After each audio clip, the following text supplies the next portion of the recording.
അതൊരു പ്രധാനപ്പെട്ട വിഷയമാണ്. നിങ്ങൾ എന്തിനാണ് നിങ്ങളുടെ protocol, what is your spiritual protocol, what is your priority, നിങ്ങളുടെ മുൻഗണന എന്തിനാണ്? ഈ മുൻഗണനയിൽ എന്താ പ്രശ്നം വെച്ചാൽ ദൈവം പറയും, ആദ്യം നിങ്ങൾ എന്തിനും മുൻഗണന കൊടുക്കണം? ആ ദൈവരാജ്യത്തിന്. ബാക്കിയുള്ളത് പ്രോട്ടോക്കോൾ എന്താണ്? ഒരു ഹെവൻ, അതായത് കിങ്ഡം ഓഫ് ഹെവൻ്റെ പ്രോട്ടോക്കോൾ ഉണ്ട്. അത് നിങ്ങൾക്ക് ഫസ്റ്റ് പ്രയോറിറ്റി കൊടുക്കാൻ ഇടയായ നിങ്ങൾ ശരിയാവും, ഉടമ്പടി ഓക്കെ ആവും. കിങ്ഡം ഓഫ് ഗോഡിൻ്റെ പ്രോട്ടോക്കോൾ. ഇപ്പോഴത്തെ പ്രോട്ടോക്കോളിൽ ഞാൻ കുവൈറ്റിൽ ജനിപ്പിച്ചപ്പോൾ ഞാൻ അവരോട് പറഞ്ഞു, നിങ്ങളുടെ സെറ്റിങ്സ് തെറ്റിക്കിടക്കുകയാണെന്ന് പറഞ്ഞു. ഞാൻ ഇന്ന് ഓർക്കുന്നുണ്ട്. എന്താ കാര്യം വെച്ച് കഴിഞ്ഞാൽ അവിടെ പ്രോട്ടോക്കോൾ തെറ്റിയിരിക്കുകയാണ്. അവർ പലരും ദൈവരാജ്യത്തിന് വേണ്ടിയല്ല ജീവിക്കണം, ലോകരാജ്യത്തിന് വേണ്ടിയാണ്. അതാണ് പ്രശ്നം. മറ്റുള്ളവരെക്കാൾ, അങ്കിളിനേക്കാൾ, ആൻറ്റിയേക്കാൾ, നാട്ടിലുള്ളവരെക്കാൾ, അയൽവാസിയേക്കാൾ ഞാൻ മെച്ചമായിരിക്കണമെന്ന് വിചാരിച്ചുകൊണ്ട് ഞാൻ അതിന് ദൈവത്തെ വരെ ഉടമ്പടി ചെയ്തുകൊണ്ട് വരുതി വരുത്താൻ വേണ്ടിയുള്ള അവസാന അന്ത്യ പോരാട്ടത്തിലെ ജഡിക മനുഷ്യൻ്റെ അഭ്യാസങ്ങൾ ഭയങ്കരമാണ്. അതുകൊണ്ടാണ് പറയുന്നത്, എന്താ പ്രശ്നം വെച്ച് കഴിഞ്ഞാൽ നിങ്ങൾ ആദ്യം ചെയ്യുമ്പോഴേ പ്രോട്ടോക്കോൾ 6:33 പ്രോട്ടോക്കോൾ എന്താണ്? മത്തായി ശ്രീകാട് സുവിശേഷം വായിച്ചോളൂ. നിങ്ങൾ ആദ്യം അവിടുത്തെ രാജ്യവും പറഞ്ഞ്, നിങ്ങൾ ആദ്യം അവിടുത്തെ രാജ്യവും അതിന്റെ നീതിയും കുറിച്ച് അന്വേഷിക്കുക. ബാക്കിയുള്ളത് അതായത് എന്താ, ടെമ്പറാലിറ്റീസ്, നമുക്ക് ഭൗതികമായ ആവശ്യങ്ങൾ, അതെന്താണ്, അതെല്ലാം ചേർത്ത് നൽകും. അപ്പോൾ നമ്മളെന്താ സംഭവിച്ചിരിക്കുന്നത് വെച്ച് കഴിഞ്ഞാൽ ദൈവം കൊടുക്കുന്ന ഒരു പ്രോട്ടോക്കോളും പ്രയോറിറ്റിയും ഉണ്ട്. പക്ഷേ ജഡിക മനുഷ്യന് ഇത് ബോധ്യപ്പെടത്തില്ല. അതുകൊണ്ട് അവനെപ്പോഴും വയറിൻ്റെ പ്രശ്നത്തിന് പ്രാധാന്യം കൊടുത്തുകൊണ്ടിരിക്കും, ജീവിത പ്രശ്നത്തിന് പ്രാധാന്യം കൊടുത്തുകൊണ്ടിരിക്കും. ജീവിത പ്രശ്നത്തിന് പ്രാധാന്യം കൊടുക്കണമെന്നുണ്ടെങ്കിൽ ഇപ്പോൾ ഈ ദിവസങ്ങളിലൊരു സാക്ഷ്യം ഉണ്ടായിരുന്നു. എന്താണ്? സിനി, പത്തനംതിട്ട ഒരു സാക്ഷ്യമുണ്ട്. സിനിയുടെ കുറേ കാര്യങ്ങളുണ്ട്. പക്ഷേ സിനിയുടെ കാര്യങ്ങളെല്ലാം കർത്താവ് അച്ചിട്ടവർ ചെയ്യും. സിനി ഒരു നോൺ ക്രിസ്ത്യനാണ്, ക്രൈസ്തവയല്ല. സിനി ഭർത്താവും കൂടി ഒന്ന് ഉടമ്പടി ചെയ്തിരിക്കുന്നത്, സാക്ഷ്യം പറഞ്ഞിരിക്കുന്നത് ഒരുമിച്ചാണ്. സിനി എന്താ ചെയ്തിരിക്കണത്? ആദ്യം നിയോഗത്തിൽ വെച്ചിരിക്കണത് എന്താണെന്ന് അറിയാമോ? കർത്താവേ, എന്താ കർത്താവേ, നിത്യതയിൽ എനിക്ക് ഈശോടൊപ്പം ആകാൻ ഇടയാക്കണമേ. ഒന്ന് ചിന്തിച്ച, ഒരു കത്തോലിക്കൻ പോലും വെക്കാത്ത സാധനമാണ്. ഇവിടെ ഒരു പ്രശ്നം, ആരാണ് വിജാതിയർ, ആരാണ് സ്വജാതിയർ നമുക്കറിയത്തില്ല. സിനിയുടെ സാക്ഷ്യം നിങ്ങൾ കേട്ടാൽ മനസ്സിലാകും. ഭർത്താവും ഭാര്യയും കൂടി വന്നാണ് പറയണത്, പത്തനംതിട്ടയെന്ന്. എന്താ പറയുന്നത്? ആദ്യത്തെ ഉടമ്പടിയിലെ ഫസ്റ്റ് നിയോഗം എന്താണ്? കർത്താവേ, നിത്യതയിൽ ഈശോൻ്റെ ഒപ്പം ആകാൻ എന്നെ സഹായിക്കണമേ. അത് കഴിഞ്ഞിട്ടാണ് ബാക്കിയുള്ളത്. പ്രോട്ടോക്കോൾ അതാണ്. അതിനാണ് പ്രയോറിറ്റി എന്ന് പറയണത്. ഇതുപോലെ ഒരു പാരഡൈം ഷിഫ്റ്റ്, ഒരു തലമറിച്ചിലുണ്ടായിക്കഴിഞ്ഞാൽ തീർച്ചയായിട്ടും എൻ്റെ മക്കളുടെ ഉടമ്പടി കത്തും. പ്രാർത്ഥിക്കുക, കർത്താവായ ദൈവമേ, ഉടമ്പടിയുടെ മുൻഗണനകളെ ദൈവരാജ്യത്തിന്റെ ക്രമപ്രകാരം പുനഃക്രമീകരിക്കുവാൻ എനിക്ക് വിവേചനത്തിന്റെ പരിശുദ്ധാത്മ അഭിഷേകം നൽകണമേ. നഥാനിയേലിനെ കണ്ട കഥ അറിയാമല്ലോ. നഥാനിയേൽ, ഫിലിപ്പോസ് നഥാനിയേലിനെ കണ്ടിട്ട് ഫിലിപ്പോസ് അപ്പോസ്തലൻ നഥാനിയേലിനെ കർത്താവിൻ്റെ അടുത്തേക്ക് വിളിച്ചുകൊണ്ട് വരുമ്പോൾ നഥാനിയേലോട് ഈശോ പറയുന്നൊരു വാക്കുണ്ട്. എന്താ നഥാനിയേലോട് പറയണത്? ഇതാ നിഷ്കപടനായ ഒരു യഥാർത്ഥ ഇസ്രായേൽക്കാരൻ.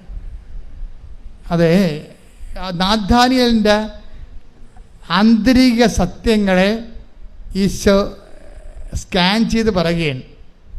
തുടങ്ങിയപ്പോൾ തന്നെ, ആൾ അടുത്ത് വന്നപ്പോൾ തന്നെ സ്കാനിങ് തുടങ്ങി. ഇതൊരു അപകട മേഖലയാണ്. നീ അടുത്ത് വരുമ്പോൾ തന്നെ നീ ആരാണെന്ന് കർത്താവ് പറഞ്ഞുകൊണ്ടിരിക്കും. കപടനാണെങ്കിൽ കപടനാണെന്ന് പറയും, നിനക്കുടമ്പടി പറ്റത്തില്ലെന്ന് പറയും. നിഷ്കപടനാണെങ്കിൽ അത് ഈശോ ഹൈലൈറ്റ് ചെയ്യും. നാഥാനിൽ അടുത്ത് വന്നപ്പോൾ എന്താ പറയണത്? ഇതാ നിഷ്കപടനായ ഒരു യഥാർത്ഥ ഇസ്രയേലിയൻ. അപ്പോൾ അവിടെയും ഒരു പ്രശ്നമുണ്ട്. യഥാർത്ഥ ഇസ്രയേൽക്കാരുമുണ്ട്, അയാഥാർത്ഥ്യമായ ആൾക്കാരുമുണ്ട്. അപ്പോഴേ നാഥാനിയേൽ ഈശോയോട് ചോദിക്കും, റബ്ബി, നീ എന്നെ എങ്ങനെ അറിഞ്ഞു എന്ന് ചോദിക്കും. അപ്പോൾ ഈശോ പറയുന്ന വാക്കുണ്ട്. എന്താണ് പറയണത്? നീ അത്തിവൃക്ഷത്തിൻ്റെ, ഫിലിപ്പോസ് നിന്നെ കാണുന്നതിന് മുമ്പ് നീ അത്തിവൃക്ഷത്തിൻ്റെ ചുവട്ടിലായിരുന്നപ്പോൾ ഞാൻ നിന്നെ കണ്ടു. അപ്പോൾ ഫിലിപ്പോസ് നിന്നെ കാണുന്നതിന് മുമ്പ് ഞാൻ നിന്നെ കണ്ടുവെന്നാണ്. ഇത് ചുമ്മാ കളിയല്ല.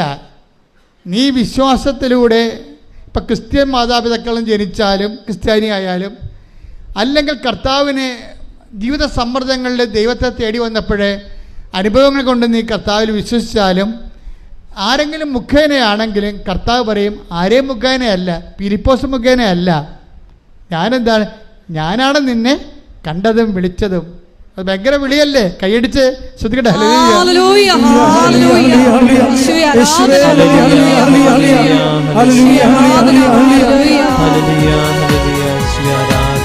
നിങ്ങൾ പറഞ്ഞിട്ടോ സാക്ഷ്യം കേട്ടിട്ടോ ആണ് വന്നതെന്നാണ് നിങ്ങൾ പറയണത്. കർത്താവ് അത് അംഗീകരിക്കണില്ല. ഞാൻ നിന്നെ നേരത്തെ കണ്ടത് കൊണ്ടാണ്, ഞാൻ നിന്നെ അനുഗ്രഹിക്കാൻ തീരുമാനിച്ചത് കൊണ്ടാണ്, നീ സ്നേഹിക്കുന്നതിനേക്കാൾ ഉപരി ഞാൻ നിന്നെ സ്നേഹിച്ചത് കൊണ്ടാണ് നീ കൃപാസനം പത്രം കണ്ടതെന്നാണ് പറയണത്. മനസ്സിലായോ? സാക്ഷ്യം കേട്ടിട്ടാണ് നീ വന്നതെന്ന് പറയരുത്. ഞാൻ നിന്നെ സ്നേഹിച്ചത് കൊണ്ടും എനിക്ക് നീ ഇഷ്ടപ്പെട്ടവളായതുകൊണ്ടും ഇഷ്ടപ്പെട്ടവനായതുകൊണ്ടുമാണ് നീ സാക്ഷ്യം കേട്ടത്.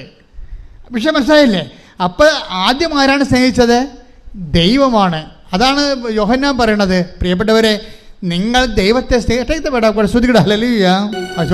1 യോഹന്നാൻ 4:19. 1 യോഹന്നാൻ 4:19. ആദ്യം അവിടുന്ന് നമ്മെ സ്നേഹിച്ചു. പറഞ്ഞേ, ആദ്യം അവിടുന്ന് നമ്മെ സ്നേഹിച്ചു. അതിനാൽ നാമും അവിടുത്തെ സ്നേഹിക്കുന്നു. ക്ലിയർ അല്ലേ? ആദ്യം നീ കൃപാസനം പത്രമല്ല കണ്ടത്, ആദ്യം നീ സാക്ഷ്യമല്ല കേട്ടത്, ആദ്യം നീ നിൻ്റെ അമ്മയോ ആൻറ്റിയോ കൂട്ടുകാരിയോ നിന്നോട് പറഞ്ഞതല്ല. ആദ്യം ചെയ്തത് നിങ്ങൾ ആരും ഇവിടെ ഭൗതികമായ ഏജൻറ്റുമാരാരുമല്ല, പിന്നെ ആരാണ്? കർത്താവായ ദൈവം നിന്നെ സ്നേഹിക്കുന്നു, കണ്ടെത്തിയിരിക്കുന്നു, വിളിച്ചിരിക്കുന്നു, വിശുദ്ധീകരിച്ചിരിക്കുന്നു, ശക്തീകരിച്ചിരിക്കുന്നു, സാക്ഷിയാക്കുന്നു. ശ്രദ്ധിക്കട്ടെ. യോഹന്നാൻ 1:50. യേശു പറഞ്ഞു അത്തിമരത്തിന്റെ ചുവട്ടിൽ നിന്നെ കണ്ടു എന്നു ഞാൻ പറഞ്ഞതുകൊണ്ട് നീ എന്നിൽ വിശ്വസിക്കുന്നു അല്ലേ?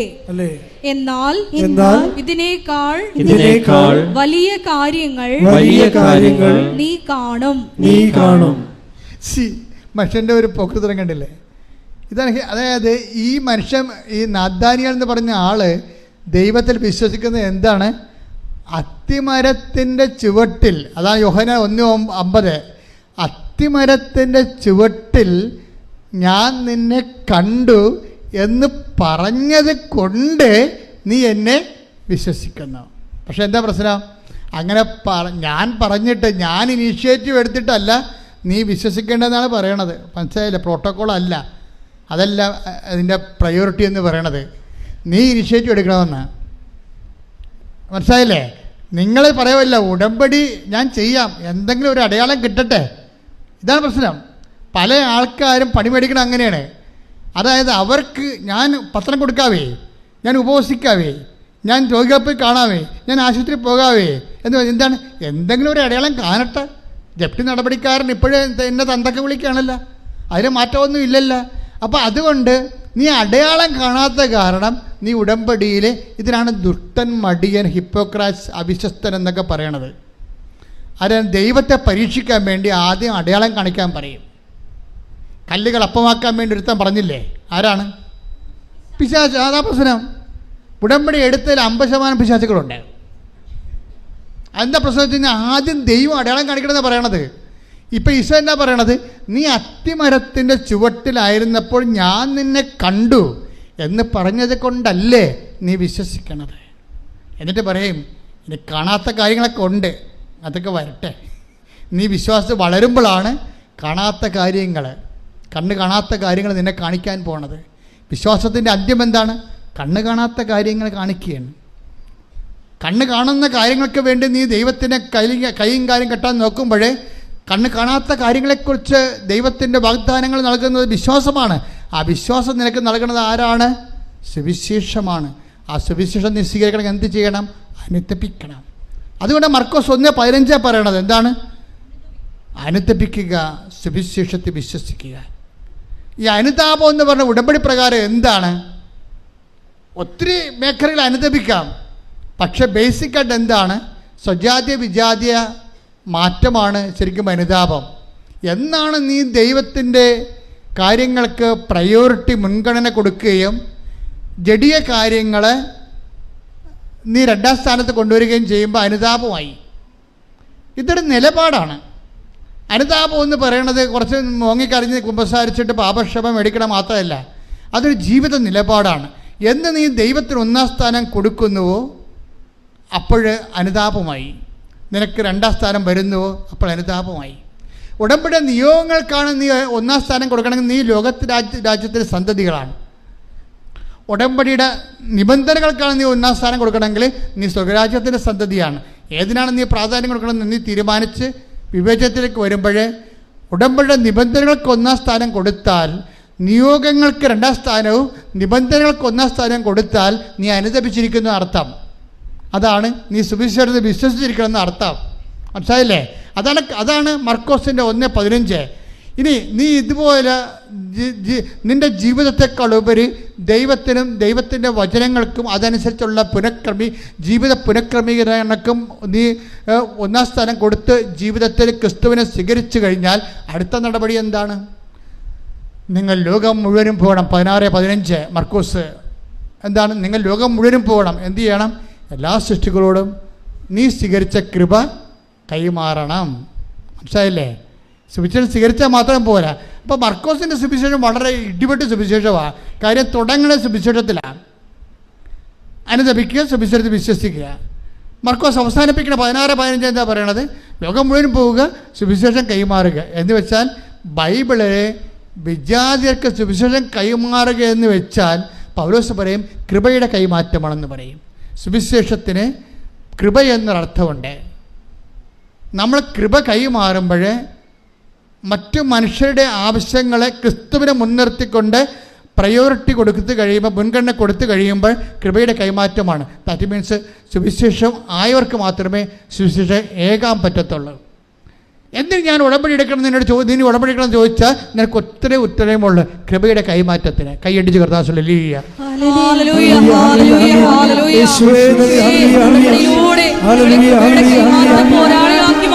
ഫിലിപ്പിയർ 3:20 ഭൗമികമായത് മാത്രം എന്ന് പറഞ്ഞേ. ഭൗമികമായത് മാത്രം അവർ ചിന്തിക്കുന്നു. എന്നാൽ നമ്മുടെ പൗരത്വം സ്വർഗത്തിലാണ്. അപ്പൊ 2 പൗരത്വമുണ്ട്. മനസ്സിലായില്ലേ? പൗരത്വം എ ഗ്രേഡ് ഉണ്ട്, പൗരത്വം ബി ഗ്രേഡ് ഉണ്ട്. ഇതിൽ ഏത് പൗരത്വമാണ് നീ സ്വീകരിച്ചിരിക്കണമെന്ന ആ പ്രശ്നമാണ്.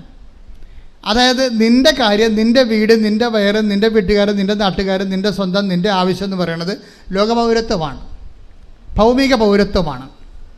ഈ ഭൗമിക പൗരത്വത്തിന് വേണ്ടി ക്രിസ്തു ലോകത്തിലേക്ക് വരേണ്ട ഒരു കാര്യവുമില്ല. നീ നിൻ്റെ ജീവിതത്തെ മാത്രം പ്രാധാന്യം കൊടുത്താൽ അതിൻ്റെ അർത്ഥം നീ ക്രിസ്തുവിനെ മാറ്റി നിർത്തിക്കൊണ്ട് ജീവിതത്തെ വ്യാഖ്യാനിക്കുന്നുവെന്നാണ് അതിൻ്റെ അർത്ഥം. അത് മീൻസ് 2ാം പൗരത്വത്തിനാണ് നീ പ്രാധാന്യം കൊടുക്കുന്നത്.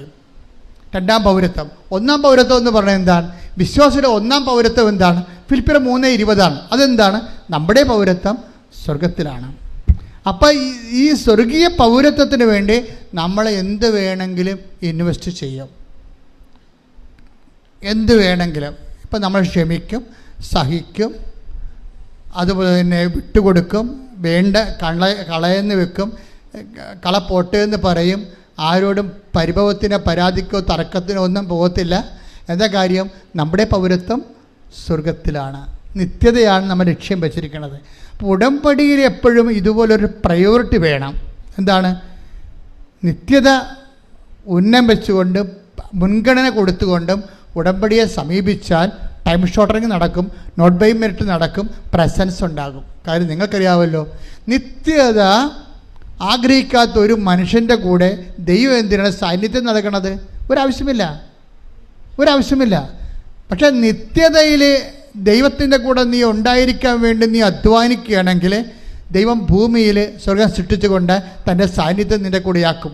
ഉടമ്പടിയുടെ ഏറ്റവും വലിയ വാഗ്ദാനം എന്താണ്? I will be with you wherever you go. നീ എവിടെ പോയാലും ഞാൻ നിൻ്റെ കൂടെ ഉണ്ടാകും. ഇപ്പോൾ ഓരോ ഉടമ്പടി പോലെ ഇതുപോലെ കൃത്യമായിട്ട് ദൈവസാന്നിധ്യം ജീവിതത്തിൻ്റെ വ്യത്യസ്തമായ വിചിത്രമായ അപൂർവ മണ്ഡലങ്ങളിൽ പോലും സംരഭ്യമാക്കുന്ന ഒരു സംവിധാനം ഇന്ന് വരെ ആധ്യാത്മിക ഒരു ലോകത്തുമില്ല. അതുകൊണ്ട് തന്നെ ദൈവത്തിലെ ഉടമ്പടി എടുക്കുന്നവരെ ദൈവത്തിൻ്റെ സാന്നിധ്യത്തിന് അവകാശികളാകുന്നു, അർഹരാകുന്നു. ഈ ഒരു നടപടിക്രമങ്ങളിലൂടെ പുരോഗമിച്ചുകൊണ്ട് നീ മുന്തിയ നിലവാരമുള്ള സ്വർഗരാജ്യത്തിൻ്റെ പ്രജയായി മാറാൻ കർത്താവ് നിന്നെ അഭിഷേകം ചെയ്യട്ടെ. ശ്രദ്ധിക്കട്ടെ.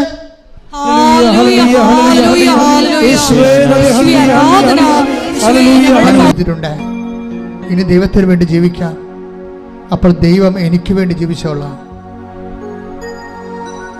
നമുക്ക് യേശുക്രിസ്തുവിന് നൽകിയവൻ അവനോടുകൂടി സമസ്തവും നമുക്ക് നൽകിയില്ലേ എന്ന് പറയുന്ന ആ ദൈവിക സ്നേഹത്തെ തൊടുകയാണ് ജീവിത സാക്ഷ്യങ്ങളിലൂടെ നമ്മൾ ചെയ്യുന്നത്. കർത്താവേ, ഞങ്ങളെ അഭിഷേകം ചെയ്യണമെന്ന് പ്രാർത്ഥിക്കുന്നു. ഞങ്ങൾക്ക് പരിമിതികളുണ്ട് കർത്താവേ, ഞങ്ങളത് തിരിച്ചറിയുന്നുണ്ട്. എങ്കിലും കർത്താവേ, നിനക്ക് വേണ്ടി ജീവിക്കാൻ നിൻ്റെ കൈയും കാലുമായി എൻ്റെ കൈയും കാലുകളെ മാറ്റിക്കൊണ്ട് ഇനിയുള്ള ശേഷിച്ച കാലങ്ങളിലെ നിന്റെ നാമത്തെ മഹത്വപ്പെടുത്തിക്കൊണ്ട് കർത്താവേ, കൃപയ്ക്കുമേൽ കൃപ ലോകത്തിൻ്റെ മുഴുവൻ ഭാഗങ്ങളിലേക്കും കൃപയുടെ കൈമാറ്റത്തിൻ്റെ ആളായ്മയായി മാറാൻ എന്നെ അഭിഷേകം ചെയ്യണമേ. സ്തുതിക്കട്ടെ. കൊണ്ട് കൃപ സ്വീകരിക്കേണ്ട സമയമാണ്, അനുഗ്രഹം സ്വീകരിക്കേണ്ട സമയമാണ്. അഭിഷിക്തൻ ഉടമ്പടിയുടെ ക്രമപ്രകാരം നിങ്ങൾക്ക് വേണ്ടി പ്രാർത്ഥിക്കുന്ന സമയമാണ്. കർത്താവേ, പരിശുദ്ധമ്മ ജീവനോടെ പ്രത്യക്ഷപ്പെട്ട ഇടത്തിൽ നിന്നുകൊണ്ട് അങ്ങയുടെ ദിവ്യകാരുണ്യത്തിൻ്റെ കടലിൻ്റെ അരികിൽ നിന്നുകൊണ്ട് ഞാൻ പ്രാർത്ഥിക്കുകയാണ്. ദൈവമേ, മോശയെപ്പോലെ ഞാൻ കൈയുയർത്തുന്ന കർത്താവേ, അങ്ങയുടെ അവകാശവും ഓഹരിയുമായ തിരുസഭയോടും കർത്താവെ, അങ്ങനെ വിശ്വസിക്കുന്ന എല്ലാ ജനപദങ്ങളോടും നിന്റെ കുരിശിലെ കാരുണ്യത്താൽ തിരുരത്വത്തിൻ്റെ അഭിഷേകം നൽകിക്കൊണ്ട് ഈ കർത്താവ് അടിപ്പെടുന്ന പോലെ വൈദ്യാഘാതം പോലെ ദൈവിക ശക്തി ഈ ജനങ്ങളിലേക്ക് ആവസിക്കട്ടെ. ഓപ്പറേഷൻ ചെയ്യുന്ന എല്ലാവരും തിയേറ്ററുകളിലെ അമ്മയുടെ സാന്നിധ്യം ഉണ്ടാകുകയും അമ്മ തന്നെ അത് നിർവഹിക്കുകയും പൂർണ്ണമായി സൈഡ് എഫക്ട്സ് ഇല്ലാതെ ഓപ്പറേഷൻ പോലും വേണ്ടാതെ സുഖപ്പെടുത്തുന്ന ദൈവമേ, ആരാധന, യേശുവേ സ്തോത്രം, യേശുവേ നന്ദി, ആരാധന. എൻ്റെ പ്രിയപ്പെട്ടവരെ, ഉദരത്തെ കൈവച്ചിട്ട് പ്രാർത്ഥിക്കട്ടെ. ഊടിന് താഴെ മുകളിലും കുടലിന്, വൻകുടലിനും ചെറുകുടലിനും വീക്കമുള്ളവരെ, സിസ്റ്റുള്ളവരെ, മൂത്രാശയത്തിൽ കല്ലുള്ളവരെ, PCODക്കാരെ, അതുപോലെ RSS രോഗികളെ എല്ലാവരും ഉദരത്തെ കൈവച്ച് പ്രാർത്ഥിക്കട്ടെ. ശ്വാസകോശ രോഗികളെ നെഞ്ചി കൈവച്ച് പ്രാർത്ഥിക്കട്ടെ. ഉച്ച മുതൽ ഉള്ളംകാല് വരെ ആന്തരിക അവയവങ്ങൾക്ക് രോഗം പറ്റുന്നവരെ ശിരസിൽ കവിച്ച് പ്രാർത്ഥിക്കട്ടെ. അതിശക്തമായി സ്തുതിക്കട്ടെ. മാതാവിൻ്റെ മധ്യസ്ഥ യേശുവിൻ്റെ നാമത്തിൽ സ്തുതിക്കട്ടെ. കർത്താവിന് ശക്തി വെക്കട്ടെ. ഈശോ ഞങ്ങളുടെ വിശുദ്ധ പൗരോഹിത്യത്തെ മഹത്വപ്പെടുത്തണമേ. കർത്താവെ, സഭയിലുള്ള സാന്നിധ്യം പ്രകടമാക്കണമേ. അമ്മേ, പരിശുദ്ധ അമ്മ, ദേവമാതാവെ, എല്ലാ മക്കൾക്ക് വേണ്ടി മധ്യസ്ഥം പ്രാർത്ഥിക്കണം. 40 വർഷം 38 വർഷം ഞാൻ അർപ്പിച്ച കൃപായുടെ യോഗ്യതയെ കൃപാസനം അൾത്താറെ ജീവനോടെ പ്രത്യക്ഷപ്പെട്ട പരിശുദ്ധ അമ്മയുടെ മധ്യസ്ഥതയിൽ ഇവിടെ നടന്ന 10,000 ആരാധന ശക്തിയാൽ എല്ലാവരും കർത്താവ് ഇവിടെ പ്രാർത്ഥിക്കുന്ന ഓരോ മകനെയും ഓൺലൈൻ പ്രാർത്ഥിക്കുന്ന മകനെയും മാർഗ രോഗങ്ങൾ, തീരാവേദികൾ, ജീവ ദുരിതങ്ങളെ യേശു ക്രിസ്തുവിന്റെ നാമത്തിൽ മാറിപ്പോകട്ടെ. ശ്രദ്ധിക്കട്ടെ. കൈവച്ച് പ്രാർത്ഥിക്കേണ്ടതാണ്. ശ്രദ്ധിക്കട്ടെ. ഹല്ലേലൂയ. എന്റെ കർത്താവിന്റെ ഉന്നതമായ നാമത്തിൽ, സഭയുടെ അധികാരത്തിൽ, കുരിശിന്റെ അടയാളത്തിൽ, ദൈവശക്തിയാൽ അരക്കെട്ടിൽ കൈവച്ച് പ്രാർത്ഥിക്കുന്നവർ യേശു ക്രിസ്തു നാമത്തിൽ സൗഖ്യം പ്രാപിക്കട്ടെ. ഇപ്പോഴും പ്രാർത്ഥിക്കേണ്ടത് സ്പോണ്ടിലോസിസ് രോഗികളെ, സ്പൈനൽ കോഡിന് അസുഖമുള്ളവരെ പിൻകരുത്തിൽ കൈവച്ചുകൊണ്ട് ശ്രദ്ധിക്കട്ടെ. ഹല്ലേലൂയ. ഇപ്പോൾ പ്രാർത്ഥിക്കുന്ന ജീവിത പ്രശ്നങ്ങളാണ്. ജപ്തി നടപടികളെ, സ്ഥലം വിൽക്കാത്തവരെ, വിൽക്കാൻ പറ്റാതിരിക്കുന്നവരെ,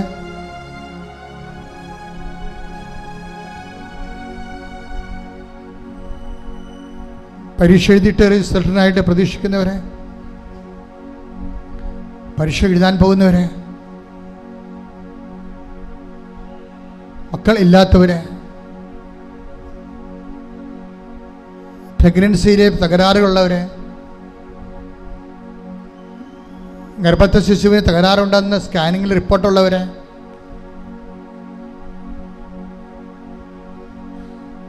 മക്കൾ ദുർനടപ്പിലായിരിക്കുന്നവരെ, തെറ്റായ പ്രണയത്തിൽ അകപ്പെട്ട് കുടുംബത്തിന് ഭയങ്കര തകർച്ചയ്ക്ക് കാരണമാകുന്നവരെ,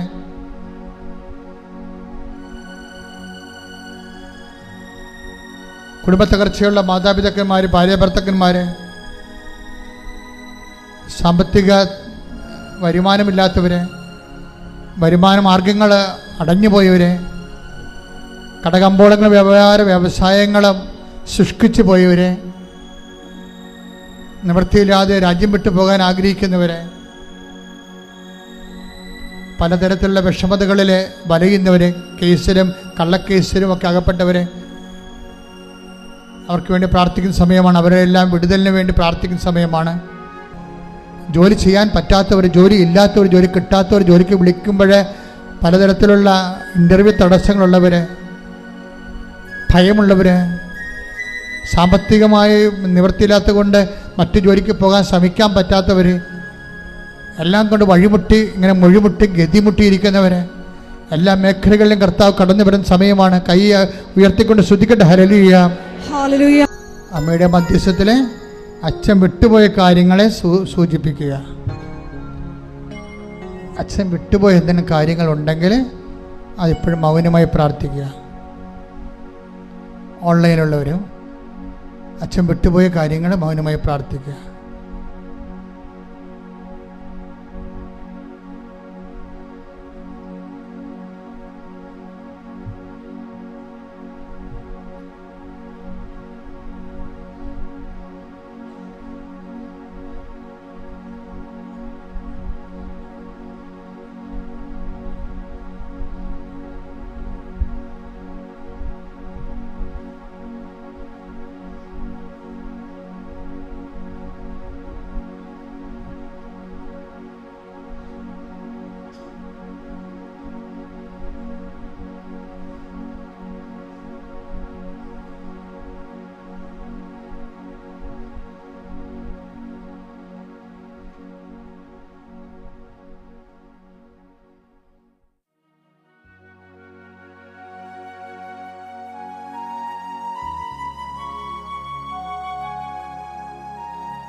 പരിശുദ്ധ പരമമാ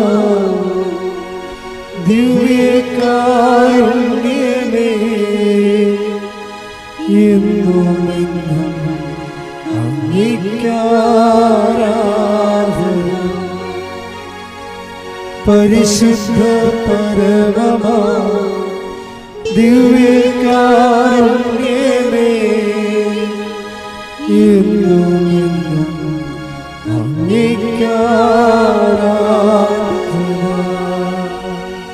പരിശുദ്ധ പരമമാ ദിവ്യകാരുണ്യമേ, എന്നുമെന്നും അങ്ങേയ്ക്കാരാധന.